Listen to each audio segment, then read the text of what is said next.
ভাসাইলি রে আমায় ডুবাইলি রে অকুল দরিয়ার বুঝি কুল নাই রে আমায় ভাসাইলি রে আমায় ডুবাইলি রে অকুল দরিয়ার বুঝি কুল নাই রে চাহে आंधियाए रे चाहे मेघा छाए रे हमें तो उस पार लेके जाना माझे रे।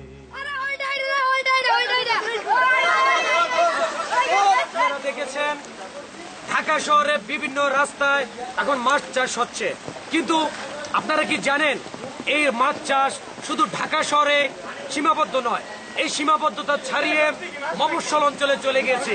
আমরা এখন চলে এসেছি বাংলাদেশের একটি প্রত্যন্ত অঞ্চলে যেখানে রাস্তায় মাছ চাষ হচ্ছে। আমরা এখন চলে যাব এক ভাইয়ের নিকট, আমরা তার কাছে জানতে যাব মাছ চাষ সম্পর্কে। এই যে ভাই, আমি অনেকক্ষণ যাবত লক্ষ্য করছি আপনি এখানে খুব দক্ষতার সাথে মাছ ধরে যাচ্ছেন। এই মাছ ধরার আপনাদের অনুপ্রেরণা এবং এখানে মাছ চাষ করার যে লক্ষ্যটা আপনাদের কোথা থেকে সৃষ্টি হয়েছে? আসলে আমাদের এই রাস্তাটাতে দীর্ঘ 6 মাস যাবৎ পানি জমে রয়েছে। তা আমরা চিন্তা ভাবনা করে দেখলাম এবং প্রশাসনের কাছে জিজ্ঞেস করলাম, আসলে পানি সরানোর কোনো ব্যবস্থা নাই।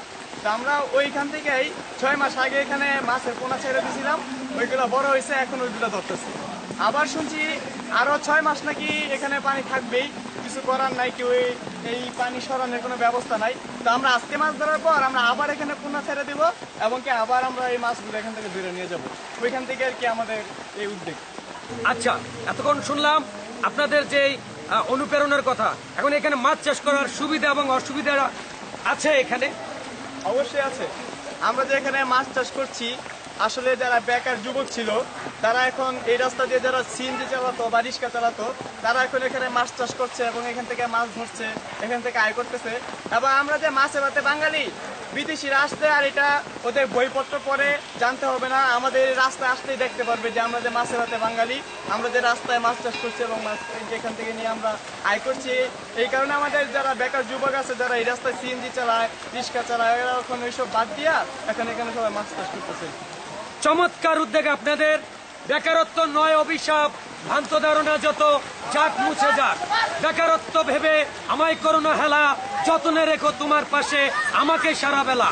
এই কথা এক মেলে দেখলে দেখেন, না দেখলে নাই। টেলিভিশনের পক্ষ থেকে আমি খালাম্মা, খুদা হাফেজ।